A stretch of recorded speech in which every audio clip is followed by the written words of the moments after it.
कुछ तस्वीरें हैं जो हम आप तक पहुंचा रहे हैं ये समझने के लिए कि क्या एक समाज के तौर पर हम असंवेदनशील होते जा रहे हैं। इसका नज़ारा दिल्ली के सुभाष नगर इलाके में देखने को मिला है। कल सुबह 5:40 पर आपको हम तस्वीरें दिखाते हैं कि क्या हुआ है। ये शख्स है, इनका नाम मतिबुल है, सड़क पर जा रहे हैं और पीछे से आ रहा ये टेम्पो इसने तेज रफ्तार में टक्कर मारी है। ये सुबह 5:40 की घटना है। एक बार फिर दिखाते हैं, देखिए किस तरह से वो जा रहे हैं। पूरी सड़क खाली है, एक भी कहीं और कुछ नहीं नजर आ रहा है। वो टेम्पो उधर से भी जा सकता था लेकिन आकर टक्कर मारी है।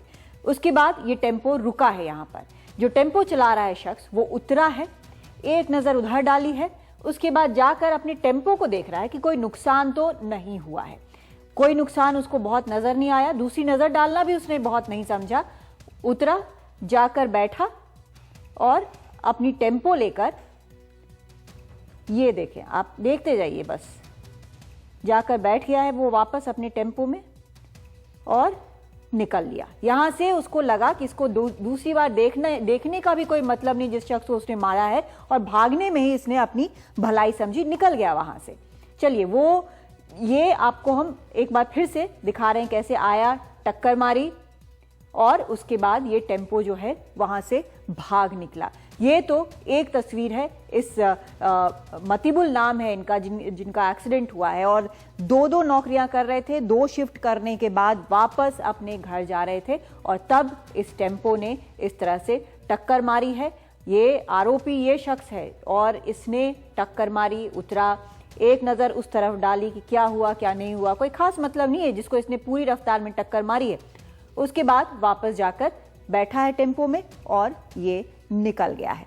एक और तस्वीर अब दिखाते हैं। दूसरी तस्वीर ये जो आप देख रहे हैं, ये शख्स जो है मोबाइल उठा रहा है। यहाँ पर ये पीड़ित पड़े हुए हैं, यहाँ पर टक्कर लगी है, तड़प रहे हैं दर्द में, लेकिन ये शख्स जो है ये रिक्शे में बैठा है। ये रिक्शा आपको दिख रहा है, इस रिक्शे में एक और है इंसान, यहाँ पर आपको दिख रहा होगा, रिक्शा वाला बैठा है जो रिक्शा चला रहा है। ये शख्स यहाँ से उतरा और उसके बाद आकर उसने मोबाइल उठाया, यहाँ पर जाकर वापस रिक्शे में बैठा, देख रहा है, लेकिन मदद करने की उसको जरूरत बिल्कुल नहीं लगी है। देखता रहा जैसे कोई तमाशा चल रहा हो, शायद बातचीत भी चल रही है कि पता नहीं क्या हुआ है इसे। वो बता रहा है रिक्शे में बैठे एक दूसरे शख्स को कि हो सकता है कुछ हुआ हो, लेकिन मदद करने की इसने नहीं सोची है। वो भी बैठा रिक्शे में, आप देख सकते हैं, मोबाइल उठा लिया, बैठा रिक्शे में और वहां से निकल लिया। साथ में आप ये भी देखिए कि भीड़ कैसी चल रही है वहां पर। एक बार फिर से आपको दिखाते हैं कैसे इसने ये आया, रिक्शा रोककर इसने मोबाइल उठाया और मोबाइल शायद गिरने पर खुल गया था, अलग हो गया था, उसने दोनों उठाया, जोड़ा, उसको इस शख्स को जो यहाँ पर पड़ा हुआ है एक्सीडेंट में, उसको ज्यादा मदद की जरूरत है नहीं है, कुछ उसको फर्क नहीं पड़ता है। मतिबुल वहां पर तड़पते रहे लेकिन कोई फर्क नहीं पड़ा। 1.5 घंटे तक यही चलता रहा। ये तो मोबाइल उठाकर निकल गया ये शख्स, उसके बाद भी यहाँ से ट्रैफिक आप देख रहे हैं, ट्रैफिक यहाँ से निकल रहा है, ये बाइक हो, स्कूटर हो, सब वहां से जा रहे हैं। इसने बात भी की, दिखाकर कुछ बात कर रहा है कि शायद एक्सीडेंट हुआ है या पता नहीं क्यों पड़ा है, लेकिन पास जाकर मोबाइल उठाने की उसको सूझी, लेकिन मदद करने की वहां उसे बिल्कुल नहीं सूझी। लेकिन यहाँ पर सिर्फ ये नहीं है, यहाँ पर आप ये देखें, यहाँ पे और भी लोग आपको नजर आएंगे, वहां से ट्रैफिक आ रहा है, ये सारा कुछ आपको नजर आएगा। एक बार फिर से ये तस्वीर देखिए कि किस तरह से ये दूसरा शख्स आता है, मोबाइल उठाता है और चलता बनता है। यानी कि कोई भी ऐसा नहीं है जिसने उसकी मदद की। 1.5 घंटे तक मतिबुल वैसे ही सड़क पे पड़े तड़पते रहे। किसी ने रुकने की जरूरत नहीं समझी, किसी ने मदद करने की जरूरत नहीं समझी। हालांकि अब साफ सुप्रीम कोर्ट की गाइडलाइन है कि अगर आप किसी भी शख्स को अस्पताल ले जाते हैं तो आपसे कोई सवाल जवाब नहीं होगा। 100 नंबर पर भी फोन किया जा सकता है, पुलिस भी आकर देखेगी। वैसे 1.5 घंटे बाद आई पुलिस वहां पर जब उसको पता चला, लेकिन 1.5 घंटे में बहुत देर हो चुकी थी। दिल्ली के सुभाष नगर में बुधवार की सुबह जब 5:30 बजे एक मतिबुल नाम का शख्स नाइट शिफ्ट करके वापस आ रहा था, तब इसी जगह पर एक ऑटो ने उसको हिट किया और उसके बाद में वो घायल अवस्था में तकरीबन 1.5 घंटे तक यहाँ पर पड़ा रहा। फिर किसी ने 100 नंबर को कॉल किया। जब पुलिस आई, जब तक पुलिस उसको दीनदयाल उपाध्याय अस्पताल लेकर जाती तब तक उसकी मौत हो चुकी थी। मतिबुल जो है वो पश्चिम बंगाल का रहने वाला था और 4 बच्चे हैं उसके, एक उसकी पत्नी है और पूरे परिवार में अकेला वही कमाने वाला था। मेरे साथ में खैरुल हैं जो कि वहीं उनके पड़ोसी हैं। अच्छा, ये आप बताओ कि मतीबुल कहाँ से आता था और ये क्या काम करता था? सर मतबुल जो है दिन को ई रिक्शा चलाते थे हाँ। 2-4 घंटे। यहाँ पर टीटू नाम का रिक्शा गैरेज है, उसके पास 15-20 साल से काम करते थे। अच्छा। उनको रात को सिर्फ 100 रुपये मिलता था। वो गरीब आदमी 100 रुपये का चक्कर में 100 रुपये का कमाने के लिए बच्चे के लिए रात भर वहाँ सोता था, उनका देखभाल करता था। सुबह 5 बजे या 4:30 बजे या 6 बजे जब उसका आप मतलब सुबह का टाइम हुआ कि आप मेरा ड्यूटी खत्म हो चुका है, उसके बाद वो अपना ड्यूटी पूरा करने के बाद वो तिहाड़ गाँव में किसी कमरे में रहता था किराए पर। तो वो अपना नहा धोता था वहाँ पर सुबह रोज, उसके बाद वो काम पे जाता है। तो कल सुबह की घटना है, जब 5:30 बजे वो यहाँ से जा रहे थे तो यहाँ पर उसको किसी उसको 3 पहिया जो लोडिंग वाली गाड़ी होता है उसको मार दिया। सामने मिराज सिनेमा वाले हैं, उनके जो यहाँ पर जो है चौकीदार सब वहाँ जो किसी ने हेल्प अच्छा, किया। तो उसका परिवार यहाँ दिल्ली में नहीं रहता है? नहीं सर, वो यहाँ पर कोई नहीं रहता, उनका परिवार उनके सब कहाँ के रहने वाले हैं? वो उत्तर दिनाजपुर, अच्छा। उत्तर दिनाजपुर उसका डिस्ट्रिक्ट है और जो है इस्लामपुर थाना पड़ता है और गांव जो है अमलझाड़ी है। अच्छा, और तो बहुत परिवार आ रहा है वहाँ से यहाँ? नहीं सर, वो इतना उनका हस्ती नहीं है जो दिल्ली आएंगे। और हमें जो है किसी तरह से मदद करके यहाँ पर जो परदेसी जितने भी बंगाली भाई हैं तो हमारे जहाँ तक वो भी होगा हम जो चंदा उंदा करके उनको जो है घर भेजेंगे। अच्छा, तो अभी यहीं पर शव यहीं पर है, अभी उसकी डेड बॉडी उनका जो दीनदयाल में है सर, अभी जो है उनको दीनदयाल में लेके गए हैं। अब आप ये सोचिए कि मतीबुल जो कि एक गरीब शख्स था, उसके डेड बॉडी को भी पश्चिम बंगाल तक ले जाने के लिए ये सारे लोग आपस में चंदा लगाकर उसके बाद में वहाँ पर जो शव है लेकर जाएंगे। उसके परिवार की इतनी हैसियत नहीं है कि वो पश्चिम बंगाल से यहाँ पर डेड बॉडी को लेने आए। ऐसे शख्स, ऐसे गरीब शख्स की एक दर्दनाक मौत हो गई और कोई भी दिल्ली का जो शख्स यहाँ से गुजरा, उसने अगर उसकी शायद समय रहते मदद कर दी होती तो आज वो हमारे बीच होता। दिल्ली से कैमरा पर्सन हीरा के साथ रवीश रंजन शुक्ला, एनडीटीवी इंडिया। और हमारे सहयोगी रवीश रंजन शुक्ला इस वक्त हमारे साथ सीधा जुड़ रहे हैं। रवीश, जो मतीउल था वो हमने सुना है कि दो नौकरी करता था, दिन में भी काम करता था, रात में भी काम करता था और रात का काम खत्म करके वो लौट रहा था जब यह हादसा हुआ। तो परिवार की स्थिति कैसी थी उनकी?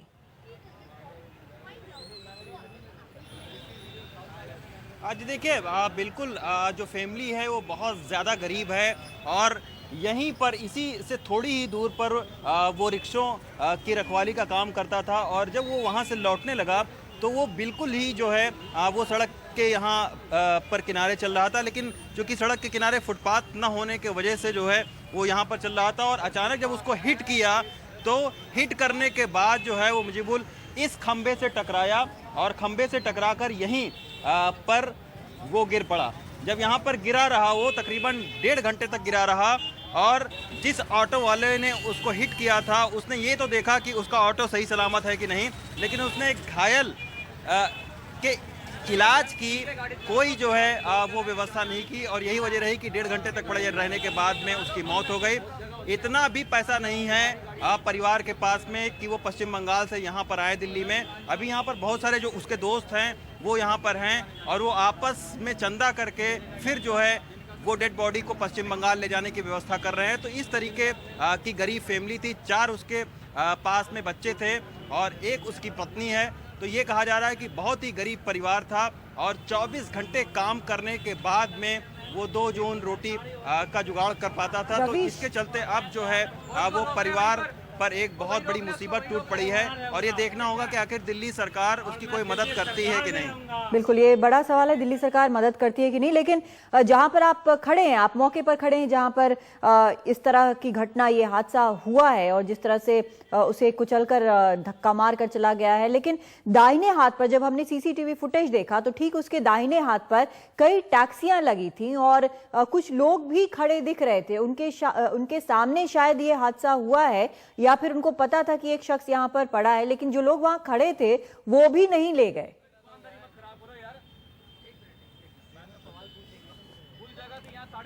देखिए, बिल्कुल यहाँ पर बहुत सारे लोग थे लेकिन उसकी समय रहते जो है वो मदद नहीं कर पाए और यही वजह रही कि 1.5 घंटा तक यहाँ पर पड़े रहने के बावजूद उसकी मौत हो गई।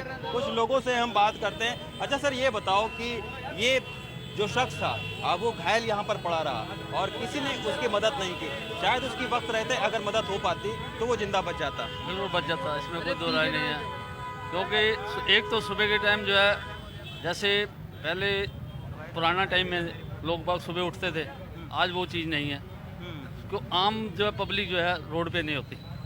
नहीं लेकिन सर 7 बजे और 6 बजे के बीच में तो काफी सारे लोग होंगे, क्योंकि ये बहुत ही चलती सड़क है यहाँ। नहीं जी नहीं, मैं भी उठता हूँ सुबह, मैं भी सुबह 5 बजे उठता हूँ। अच्छा। हाँ, मैं सुबह 5 बजे जब शहर बाहर करता हूँ, ऐसे ही कोई क्राउड नहीं होता, कोई विरला होता है एक आधा बस। नहीं लेकिन एक शख्स वहाँ पर रुका और फिर उसके बाद में मोबाइल उसका निकाल लिया मैं वहाँ। कहता हूँ उसकी सरासर गलती है, उसको अपनी जो है वो दिखाना चाहिए था कि मैंने उसकी मदद की है।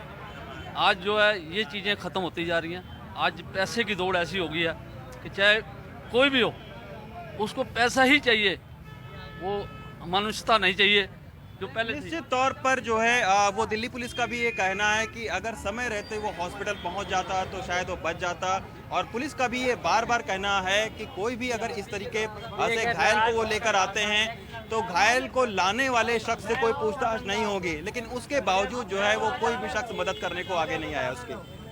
जी, इस पूरी जानकारी के लिए शुक्रिया आपका। तो ठीक उसी स्पॉट से रवीश हमें बता रहे थे कि आखिर उस वक्त हुआ क्या। लेकिन एक अच्छी खबर इस वक्त कादम्बरी जो आ रही है वो ये है कि दिल्ली सरकार ने फिलहाल सड़क हादसे में घायल लोगों की मदद करने वालों के लिए एक नई स्कीम बनाई है, ताकि लोगों में जो हिचकिचाहट है कम से कम वो दूर हो सके, लोग डरे ना किसी की मदद करने से। तो आइए एक बार सुन लेते हैं कि इस पॉलिसी के बारे में दिल्ली सरकार क्या कह रही है। दिल्ली सरकार घायल लोगों का हेल्प करने के लिए एक इंसेंटिव स्कीम बना चुकी है, जल्दी उसको लागू किया जाएगा और हम कोशिश करेंगे ज्यादा से ज्यादा लोग इसके लिए प्रेरित हों। किस तरह की इंसेंटिव स्कीम? देखिएगा, अब जैसे मान लो कोई अपना टाइम छोड़ के ऑटो वाला जा रहा है तो उसका कई घंटे बर्बाद हो जाते हैं, तो उसको कुछ तरह से फाइनेंशियल इंसेंटिव भी दिया जाए। कई बार गाड़ी गंदी हो जाती है, सफाई करानी होती है, उस तरह की चीजें होती हैं, तो हम कुछ ऐसे जोड़ना चाहते हैं। वैसे देखो, जो हेल्प है उसका कोई दाम नहीं लगाया जा सकता, वो तो अमूल्य है, किसी जीवन बचाने के लिए कोई मूल्य नहीं लगाया जा सकता। पर अगर एक कंसेप्ट बना दिया जाए, उनको हम पब्लिकली वो भी करेंगे, फैसिलिटेट भी करेंगे जिन लोग जान बचाएंगे किसी की,